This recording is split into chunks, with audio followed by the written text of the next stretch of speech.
Have you ever walked away from a conversation thinking, oh, I didn't mean for it to come out like that? Or maybe somebody said something to you and kind of stayed with you in the worst way. Because the truth is, our words build or they break. And most of us don't even realize which one we're doing. Welcome to the Building Resilience Podcast, episode 226, Builder or Wrecker, the Power of Words and Nervous System Cues. Welcome to Building Resilience, a podcast where theory, practical strategies, and inspiring stories show you how to unlock your best life. I'm your host, Leah Davidson. As a certified life coach, speech-language pathologist, and nervous system resilience expert, it is my mission to teach you how to be more resilient to life's adversities. I will show you how to manage your mind, befriend your nervous system, process your emotions, and even eliminate stress. It's time to do more than just survive. It's time to thrive. Let's get started.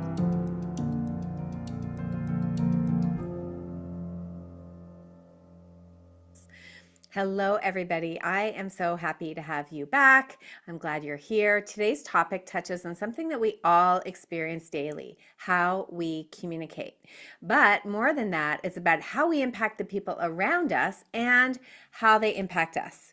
So my question for you that we're going to be talking about today is, are you a builder or a wrecker with your words?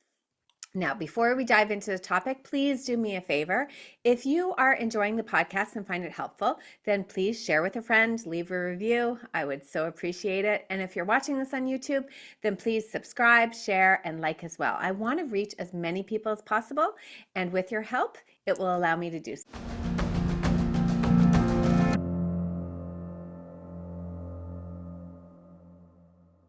So the idea of being a builder or wrecker is one that I had heard about years and years ago. I'm not even sure where, but it was something that I said in my home a lot to my kids. They would often get on each other. And so I just asked them to think about whether they were being a builder or a wrecker. And while it's a concept that works for kids, I think it's a powerful concept that many of us as adults need. The concept, very simple but powerful. In every interaction that we have the opportunity to build someone up or break them down. But when we really take a closer look at communication, you'll see that it's not just your words that matter. There's so much going on behind the words because your nervous system is always in the mix. And not just your nervous system, but the nervous system of the people around you plays a massive role in how your words are heard and felt. So let's start by imagining you're holding a hammer. And the hammer can be used to construct a safe, beautiful home, or it can destroy something.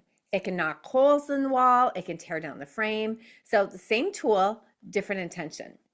And our words are kind of like that. They hold weight. They leave marks. So builders are people who use their words with care. They use their words to support and uplift and strengthen, and they speak life into others. They pause, they're present, they're grounded. They understand the power of tone and timing and energy. Now, builders are not perfect by no means because nobody is. So we also need to be mindful of that, but they are more intentional. Wreckers, most often they don't even realize they're wrecking. So I don't think that they're necessarily being malicious, but they may use sharp tone, a sarcastic remark, a dismissive comment, and these things might seem small, but they can stick with somebody for years. And so wreckers may blurt things out. They may be all about defending themselves. So I want you to just take a moment and think, who are the builders in your life? Who are the wreckers? And when have you been each?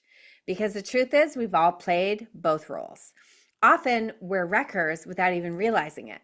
We've all experienced wreckers, and that may be easy to spot, but it can be much harder to spot when we're being the wrecker. And I also want to point out that sometimes it's easy to spot a wrecker because they come out and say something. But wreckers exist by not saying things too. They can quietly fly under the radar by saying nothing. I was talking to a friend the other day, and she was saying how annoyed she was that a company she had applied to had totally ghosted her. And she was amazed. Well, we talked about how ghosting is becoming a more and more common thing these days. People don't get back to you. They ignore your messages. They pretend not to hear. They change the subject. And then they maybe even gaslight you to think that you have issues for trying to follow up to get a response. Well, this is all a form of being a wrecker. You are wrecking communication, and you're equally sending somebody a wrecking message with your silence as somebody else might be with their sharper words. And we can all be builders too. Think of someone who saw you and affirmed you and helped you feel regulated. And then think of times you've done that for somebody else as well. So just be careful that all or nothing, black and white thinking, we are all a mix of both, builder and wrecker. And the good news is we can decide and choose consciously, deliberately, over and over and over again who we really want to be. All right, so let's talk about how this ties into the nervous system. Communication doesn't just happen in your brain. It happens between two nervous systems at minimum, more if there are more people. So it's biological. Communication is relational, and it's often unconscious. So have you ever said something with the best intentions only to have it completely backfire? Or maybe you received feedback and thought it was kind, but it kind of hit like a punch to the gut. Well, that's your nervous system at work. Your nervous system and their nervous system is always scanning for one thing. Am I safe or am I in danger? Am I under threat? So even before you speak, your presence, your energy, your tone, your eye contact, your body language is already sending signals to the other person's system.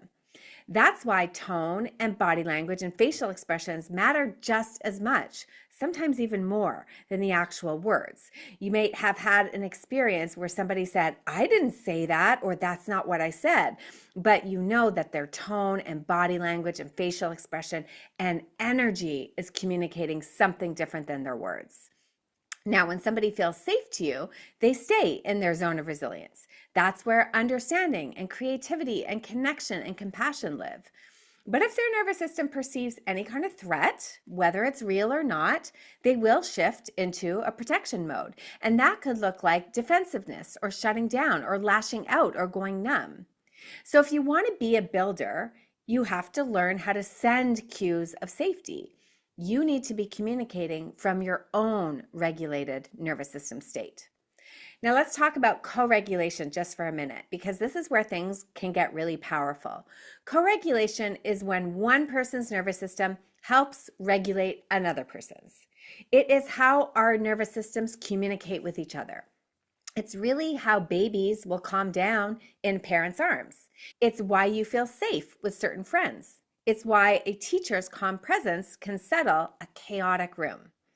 When you're regulated, grounded, and calm, you become a source of safety for other people. And that's part of being a good builder. But here's the thing, and I want to say it very clearly, you are not responsible for somebody else's nervous system. You're responsible for your own energy, your own words, your own intentions, your own vibe, how you show up. But you can't control how somebody else receives you. Because don't forget, some people are living in a chronic state of survival, which means their nervous system can always be on high alert. And then there's a case in that situation where even the kindest words might feel very threatening to them because they are in this hypervigilant mode. Now, it doesn't mean that you're doing something wrong. It just means that their system can be interpreting everything through a lens of danger. So their nervous system matters too. It shapes how they hear, how they respond, how they show up. But again, it's not yours to fix. Your job is to speak from safety, lead with compassion, and own your own impact, but not their reaction. All right, so let's talk some practical real life strategies. I'm going to give you 6 ways you can be a builder starting today, even though we're all going to make mistakes. There are things that we can intentionally do. And as with everything, I don't share this information so you can go judging yourself for all your past failures, all the times you've been a wrecker, because we all have been. I share this so you can build awareness and start to lead with intentionality instead of reactivity. So how do we focus on being more of a builder? The first thing, start with connection.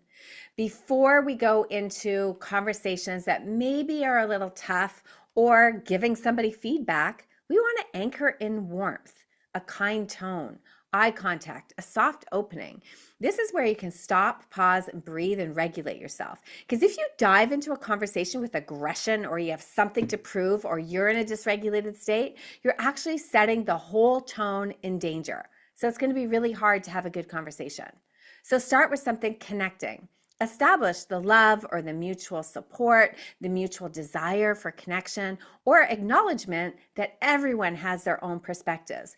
While your feelings may be valid, they are not necessarily the whole truth. Feelings are true to you, but they're not necessarily the truth. So we want to start with connecting if we're about to have a more challenging conversation. The second thing we want to do is we want to use grounded language. When we jump in and use words like always or never, these are words that will shut conversations down. They're words that feel like you're attacking people, and so in turn, they'll feel attacked.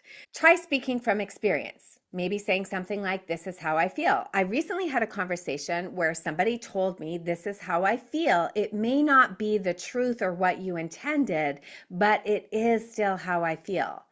And what they did by coming from it at this experience level, they left the door open for perspective.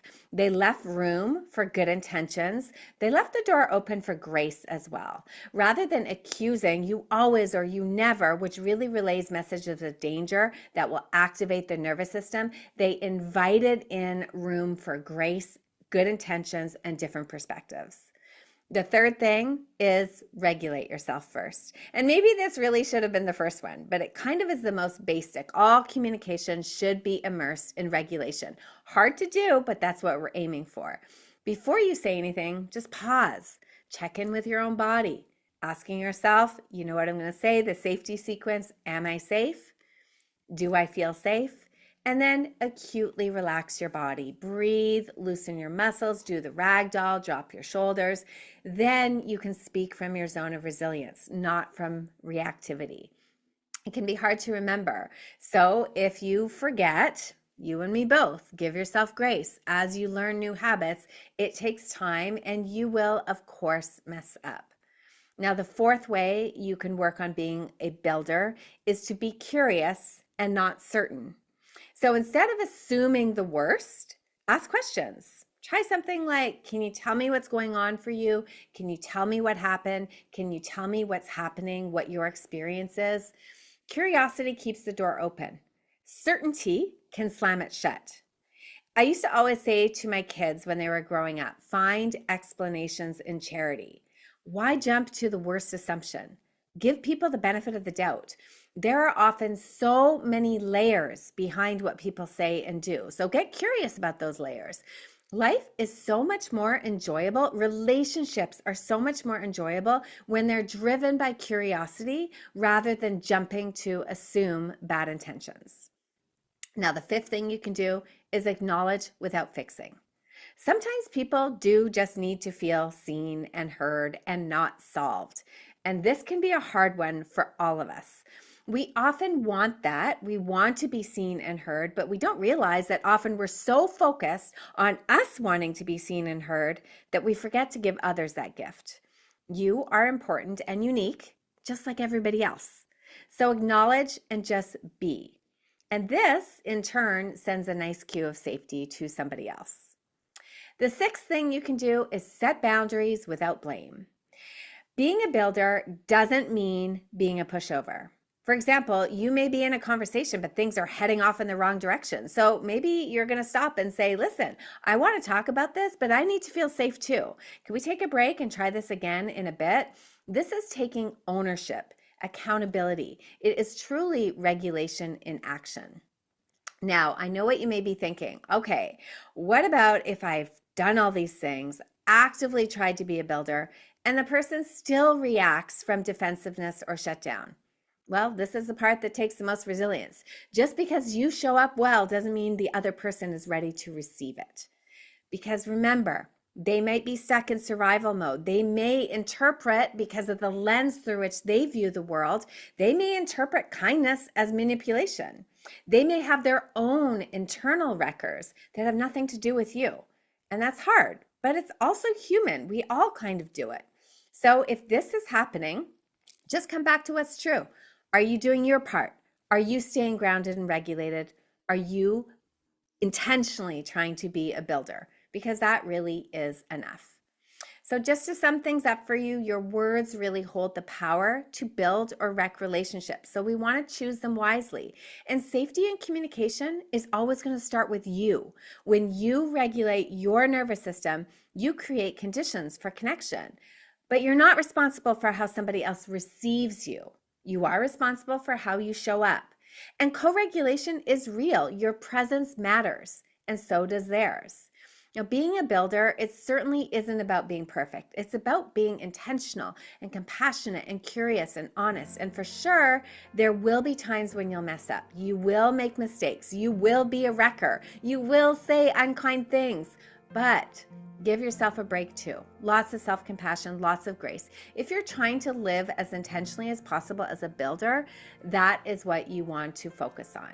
So I invite you to try to build, even when it's hard, even when it's not returned, because every time you choose to show up with a bit more safety, you're making your relationships a little bit stronger and you're building your own resilience.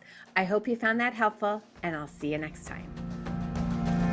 Thank you for listening to the Building Resilience podcast. If you're interested in learning a little bit more about managing stress, building resilience, and leading a more purposeful life, then make sure we're connected on Instagram and Facebook at Leah Davidson Life Coaching.